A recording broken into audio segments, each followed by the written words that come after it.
Quando virá Jesus? Sinais de que Jesus voltará em nossos dias. Depois de Jesus ter assegurado a seus discípulos que ele voltaria ao nosso mundo uma segunda vez, o que eles lhe perguntaram? Dize-nos quando acontecerão essas coisas. E qual será o sinal da tua vinda e do fim dos tempos? Mateus 24, 3. Jesus respondeu clara e positivamente a essa pergunta. No capítulo 21 de Lucas, ele pessoalmente mostra vários sinais, ou evidências pelas quais podemos saber quando sua vinda estiver próxima. Outras profecias bíblicas ajudam a completar o quadro, detalhando as condições do mundo pouco antes da volta de Cristo. Como veremos, essas profecias estão se cumprindo diante de nossos olhos. Elas indicam que o retorno de Jesus a esta terra está bem próximo. Vejamos 10 sinais preditos na profecia bíblica e que indicam que o céu se aproxima. Então veremos que perguntas uma pessoa que esteja trilhando esse caminho pode se fazer quando os lê. Sinal 1. Angústia, terror, perplexidade. Há mais de 19 séculos atrás, Jesus deu uma descrição profética da vida contemporânea tão verdadeira que parece que ele estava lendo os jornais da atualidade. Haverá sinal no sol, na lua e nas estrelas. Na terra as nações entrarão em angústia e perplexidade com o bramido e agitação do mar. Os homens desmaiarão de terror, apreensivos com o que estará sobrevindo ao mundo, e os poderes celestes serão abalados. Então se verá o Filho do Homem vindo numa nuvem com poder e grande glória. Quando começarem a acontecer estas coisas, levantem-se e ergam a cabeça, porque estará próxima a redenção de vocês. Lucas 21, 25 a 28. Não poderia haver uma descrição mais precisa sobre o mundo atual do que esta. Os homens desmaiarão de terror, apreensivos com o que estará sobrevindo ao mundo. Armas nucleares são capazes de destruir completamente o planeta. E se por acaso alguns terroristas conseguirem se apossar de alguma ogiva nuclear, o que vai acontecer? Jesus nos dá um fundamento para nossa esperança nessa era de calamidades. A crise atual do planeta, angústia e perplexidade apenas reforça a verdade de que a volta de Cristo está próxima. As pessoas hoje frequentemente murmuram com frustração. Vejam no que o mundo se tornou, mas o estudante das profecias bíblicas pode exclamar com esperança. Vejam quem está próximo de vir ao nosso mundo. Sinal 2. Calamidades mundiais. Como os desastres naturais se encaixam nos eventos dos últimos dias? Haverá grandes terremotos, fomes e pestes em vários lugares, e acontecimentos terríveis e grandes sinais provenientes do céu. Quando virem essas coisas acontecendo, saibam que o reino de Deus está próximo. Lucas 21, 11 e 31. Pense por um momento sobre a fome. Imagens de crianças famintas em pele e osso aparecem regularmente nos jornais. É muito estranho pensar que um mundo que pode mandar homens à lua não possa alimentar todos os seus habitantes, não é?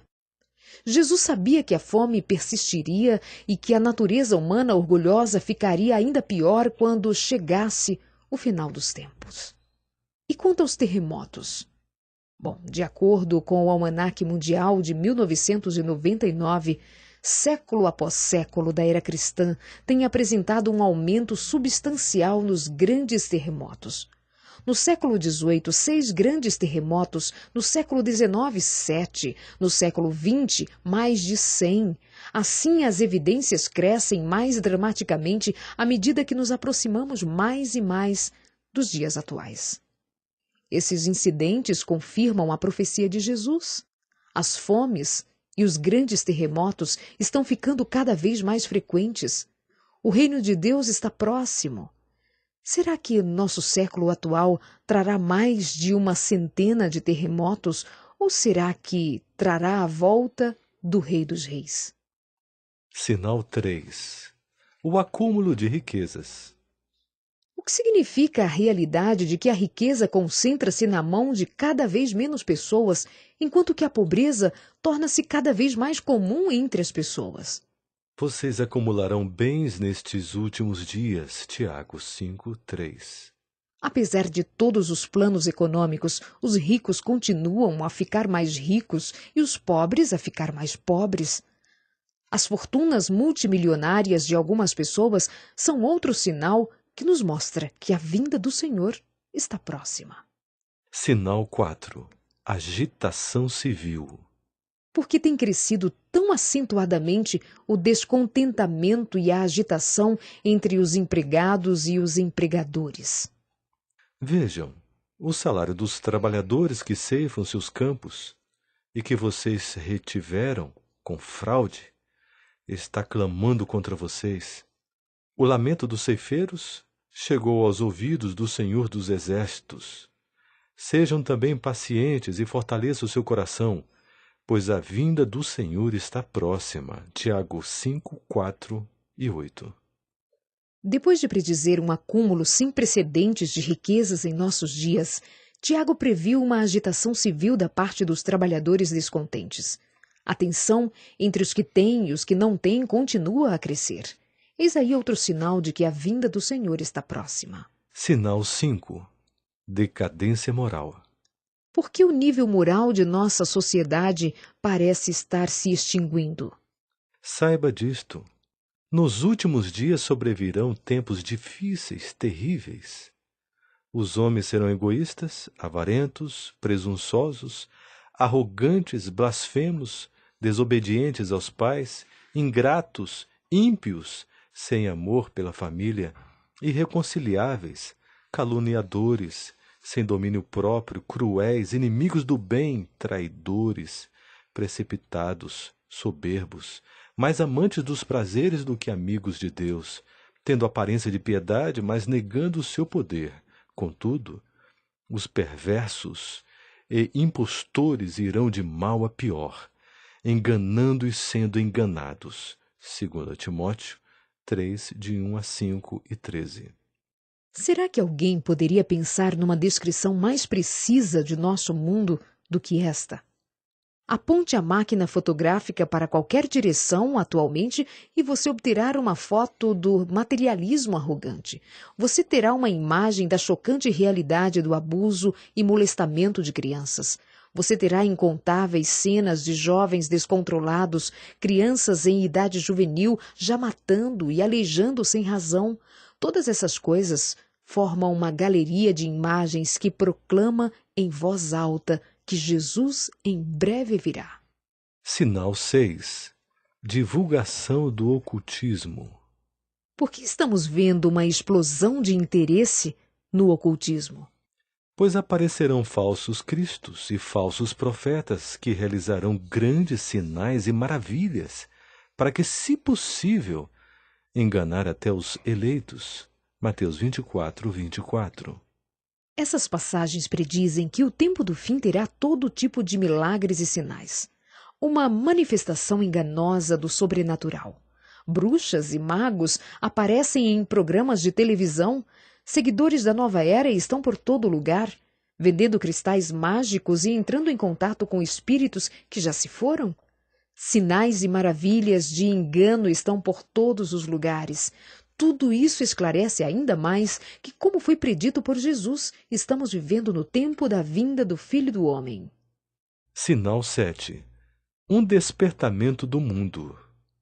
Qual é o significado do grande reavivamento religioso que está ocorrendo na África, no Oriente Médio, na Europa Oriental e nas nações da Ásia?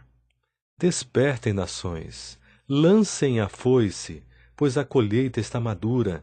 Tão grande é a maldade dessas nações.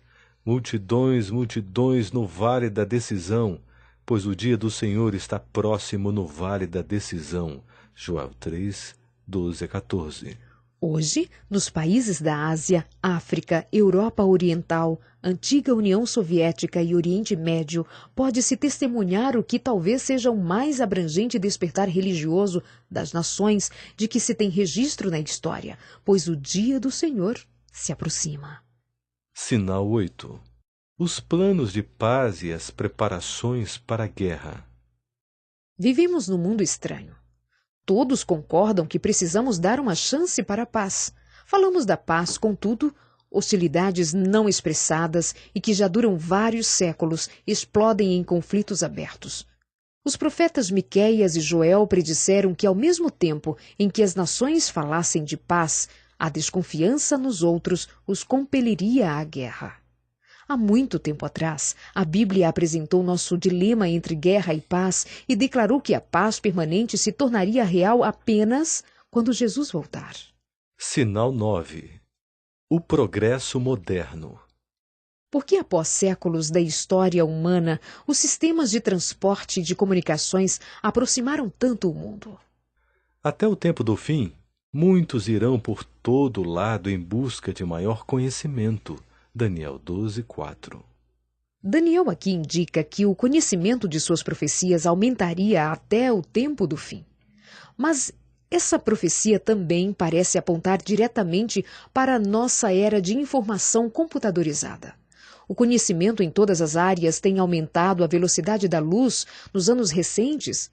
Tem havido mais mudanças nos últimos 50 anos do que nos 2000 anteriores. Muitos irão por todo o lado em busca de maior conhecimento. Antes de 1850, as pessoas andavam por aí em cavalos e charretes, quase igual ao que tinha feito desde o princípio dos tempos. Agora quebramos a barreira do som e cruzamos o planeta em qualquer coisa, desde aviões Concordes até naves espaciais. O aumento das viagens e a recente enxurrada de invenções nos dão mais evidências de que estamos vivendo o tempo do fim. Sinal 10. O Evangelho por todo o mundo. Jesus profetizou que pouco antes da sua vinda, o Evangelho alcançaria todo o mundo. E este Evangelho do Reino será pregado em todo o mundo como testemunho a todas as nações, e então virá o fim. Mateus 24, 14. Por décadas, quase metade do planeta esteve com as portas fechadas para o Evangelho por causa da cortina de ferro. Então, quase que da noite para o dia, a Europa Oriental se liberou das cadeias de ferro do comunismo. O Muro de Berlim caiu e o poderoso Império Soviético se dividiu.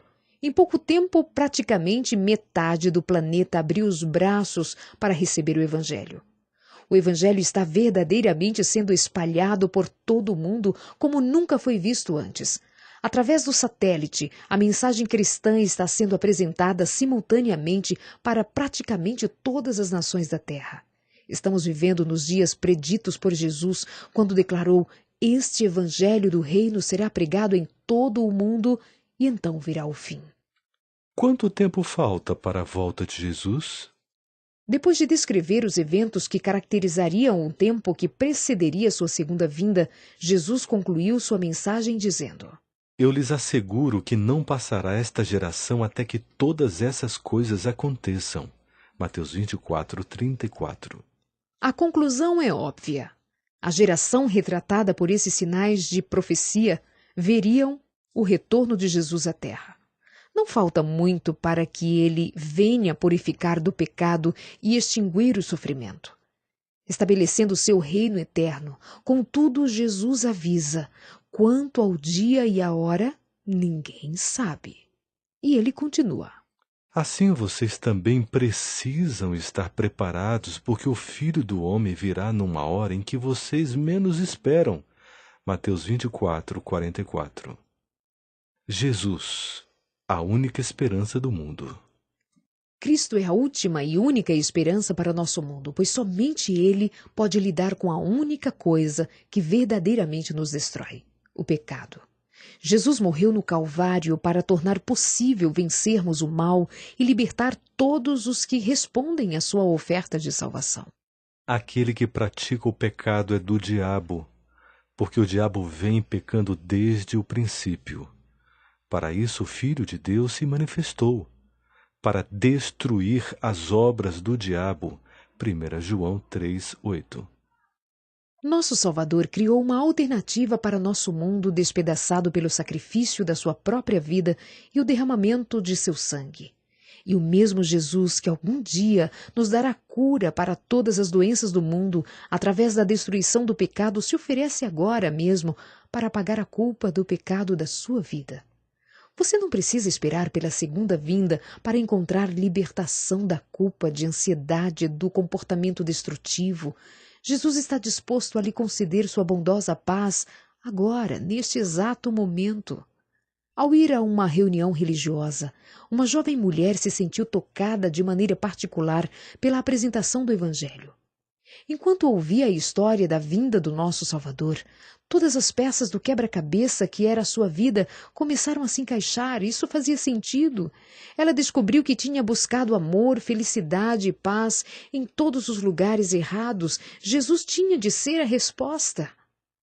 No dia seguinte, quando o evangelista e seu associado foram visitá-la, ela desabafou com ele e lhes contou uma história de vida que estava amargurada e partida em pedaços.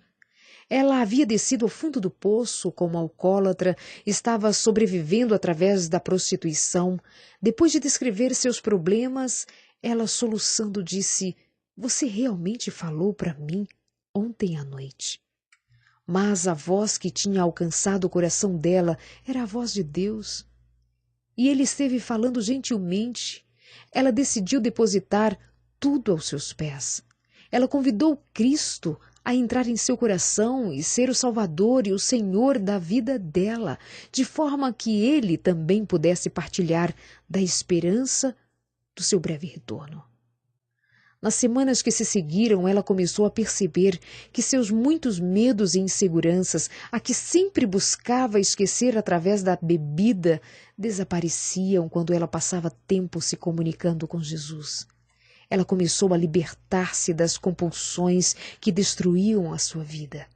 Ela tinha feito muitas coisas das quais não se orgulhava, mas a graça e o perdão de Cristo se mostraram mais fortes do que a vergonha.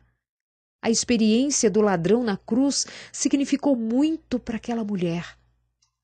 Nas suas últimas e desesperadoras horas, ele se virou para o sofredor inocente ao seu lado e pediu: "Jesus, lembra-te de mim quando entrares no teu reino."